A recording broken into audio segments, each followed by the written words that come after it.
I walked into what should have been my engagement celebration, only to find they'd forgotten to set a place for me. 20 pairs of eyes watched as I stood there, humiliated. But when my fiancé saw what happened, he did something that left everyone speechless, including me. If you've ever felt excluded or disrespected by people who were supposed to love you, this story will hit close to home. Make sure to subscribe and hit that notification bell, because by the end of this video, you'll see how standing up for yourself can change everything. Let's dive in. My name is Jessica, and 2 years ago I thought I had found my fairy tale. I was 28, working as a marketing coordinator at a small firm downtown, living in my cozy one-bedroom apartment with my rescue cat, Button. Life was simple, predictable, and honestly, I liked it that way. Then I met Michael at a mutual friend's birthday party, and everything changed. Michael was different from anyone I'd ever dated. He was 30, worked in finance, and had this quiet confidence that drew people to him. What I didn't realize at first was that his family had money. Serious money. The kind where they owned multiple homes and had staff to run them. When he finally told me about his background, I almost laughed because he was so down to earth. He drove a modest car, lived in a normal apartment, and preferred pizza nights over fancy restaurants. Our relationship grew naturally over those 2 years. He'd pick me up for work when my car was in the shop, bring me soup when I was sick, and we'd spend lazy Sundays reading different books on the same couch. He made me feel valued in ways I'd never experienced before, so when he proposed at our favorite little coffee shop, the one where we had our first date, I didn't hesitate to say yes. The proposal itself was perfect. No flash mob, no restaurant full of strangers, just Michael getting down on one knee between the mismatched chairs and asking if I wanted to build a life together. The ring wasn't enormous, but it was beautiful, and more importantly, it was chosen with love. I cried happy tears right there next to the window that overlooked the busy street where we'd shared so many conversations. But then came the part I'd been dreading, meeting his family as his fiancé. I'd met his parents, Robert and Catherine, a few times before, but always briefly and always with Michael steering the conversation. His mother was polite, but distant, the kind of woman who smiled without warmth and asked questions that felt more like interviews than genuine interest. His father was easier, quiet, nodding along, but I could never tell if he actually approved of me or just didn't care enough to object. When Michael suggested we have an engagement dinner at his family's estate, my stomach dropped. I knew this was important to him, and I wanted to make a good impression. But something about the way his mother had looked at my ring during our last meeting made me nervous. It wasn't disapproval exactly. It was more like she was calculating something, measuring my worth against some invisible standard I'd never be able to meet. I spent 2 weeks preparing for that dinner. I saved every penny I could to buy a dress that would fit in with their world, a simple black dress that cost more than I usually spent on clothes in 3 months. I practiced conversations in the mirror, researched topics I thought might interest them, and even watched videos on proper dinner etiquette. Michael kept telling me I was overthinking it, that they'd love me once they got to know me, but I could see the concern in his eyes even as he said it. The day of the dinner, Catherine called to discuss arrangements. Her voice was crisp and businesslike as she went over the timing and told me what kinds of flowers would be on the table. Then she mentioned, almost as an afterthought, that it would be intimate, just close family. When I asked how many people, she paused for just a moment too long before saying it would be cozy. I should have pressed for a number, but something in her tone made me not want to seem demanding. Michael picked me up that evening, and I could tell he was nervous too. He kept adjusting his tie and asking if I was comfortable, if I needed anything, if I was sure I was okay. The drive to his family's estate took 45 minutes, winding through increasingly expensive neighborhoods until we reached a gated community I'd only seen in movies. The house, mansion really, was exactly what I'd feared. It wasn't flashy or gaudy, but everything about it whispered old money and exclusivity. The circular driveway could have fit 6 cars, and the front door was the kind with actual stained glass panels. As we walked up the steps, Michael squeezed my hand and whispered that everything would be fine, that he loved me no matter what happened tonight. Robert answered the door with a firm handshake and what I hoped was a genuine smile. Catherine appeared behind him, perfectly dressed and perfectly composed, offering her cheek for an air kiss that somehow managed to convey both greeting and distance. She looked me up and down quickly, so quickly I almost missed it, and I saw her eyes pause on my shoes. They were nice shoes, the nicest I owned, but apparently not nice enough. As we walked through the house toward the dining room, I began to understand what Catherine had meant by close family. The living room was full of people, Michael's aunts and uncles, his cousins, family friends who might as well have been relatives. Everyone was dressed like they were attending a country club event, and everyone seemed to know each other with the kind of familiarity that comes from years of shared social circles. Michael introduced me around the room, and I shook hands and exchanged pleasantries with people whose names I knew I'd never remember. They were polite enough, but I felt like I was being evaluated with every interaction. When I mentioned my job, I got polite nods.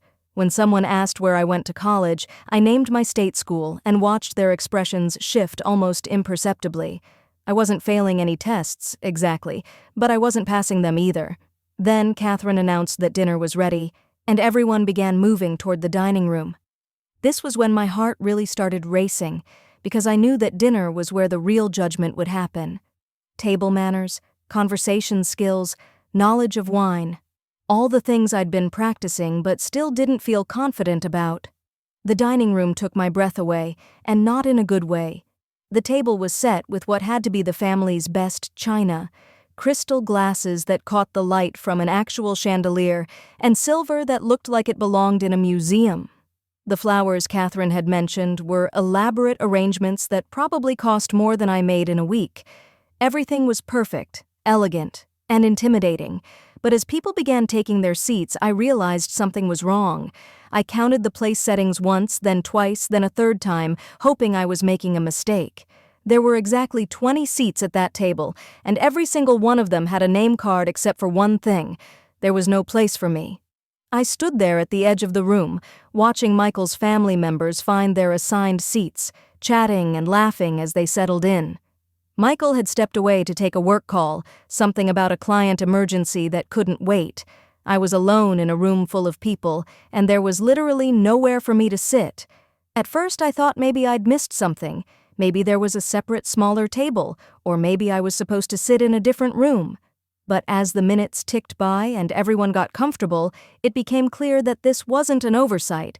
It was intentional. Catherine noticed me standing there and put on her most innocent expression. "Oh my goodness, Jessica dear, I'm so sorry." It seems we miscalculated the seating. How embarrassing. But there was nothing embarrassed about her tone. If anything, she seemed pleased that her plan was working. One of Michael's aunts suggested I could eat in the kitchen with the staff. Another cousin offered to let me share her chair, like we used to do when we were children. Each suggestion was delivered with a smile, but the message was clear. I didn't belong at this table and they wanted me to know it. I felt my face burning with humiliation, but I tried to keep my voice steady. "Maybe I could just grab a chair from another room," I suggested, but Catherine waved that away, saying it would ruin the symmetry of the table setting. The symmetry was apparently more important than including the guest of honor at her own engagement dinner. As I stood there, trying to figure out how to handle this situation without causing a scene, I could feel everyone's eyes on me. Some looked sympathetic, but most seemed to be waiting to see what I would do. Would I slink away to the kitchen like they wanted? Would I make a fuss and prove I didn't have the class to belong in their world? Or would I just leave entirely and confirm their suspicions that I wasn't good enough for their son? I was seriously considering that last option when I heard Michael's voice from the doorway. He'd finished his call and was looking around the room with growing confusion. "Where's Jessica sitting?" he asked, and the casual way he said it told me he had no idea what was happening. Catherine launched into her explanation about the miscalculation, how sorry she was, how these things just happen sometimes. But I watched Michael's face as she talked, and I saw the exact moment when he realized this wasn't an accident. His jaw tightened, and his eyes got that hard look I'd only seen once before, when someone had been rude to me at a restaurant. "Let me understand this," he said, his voice perfectly calm, but with an edge that made everyone stop talking.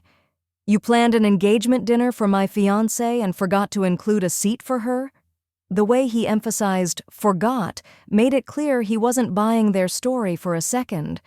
His father tried to smooth things over, suggesting we could easily add another chair, but Michael was already moving. He walked to the head of the table where his grandfather's chair sat, apparently a family heirloom that no one was supposed to touch, and pulled it out with a decisive scrape against the hardwood floor.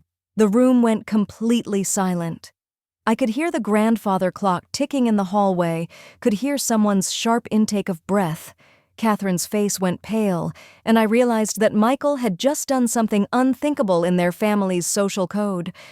"If there's no proper seat for my fiancé," Michael said, his voice carrying clearly through the quiet room, "then Jessica will sit here, at the head of the table, or we'll both leave right now." He turned to look at each family member individually, making sure they understood he wasn't bluffing. "Your choice." I wanted to tell him it was okay, that we could just go, that it wasn't worth causing this kind of family drama. But something in his expression stopped me. This wasn't just about a chair anymore. It was about respect, about whether his family was going to treat me like I mattered or continue to make me feel like an unwelcome intruder. Catherine recovered first, forcing a laugh that sounded like breaking glass. "Michael, darling, don't be dramatic. Of course we can work something out."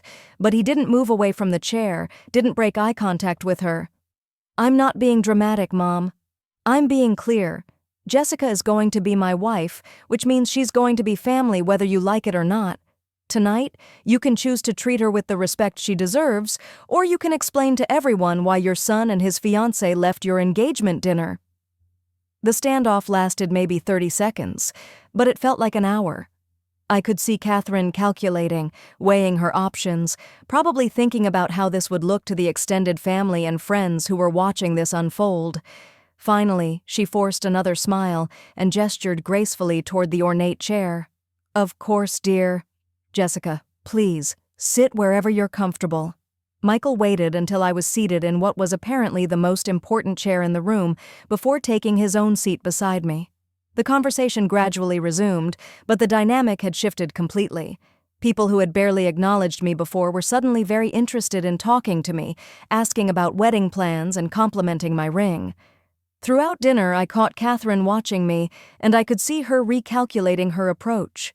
She even made a point of asking my opinion on the wine selection and nodding approvingly when I gave what I hoped was an appropriate response.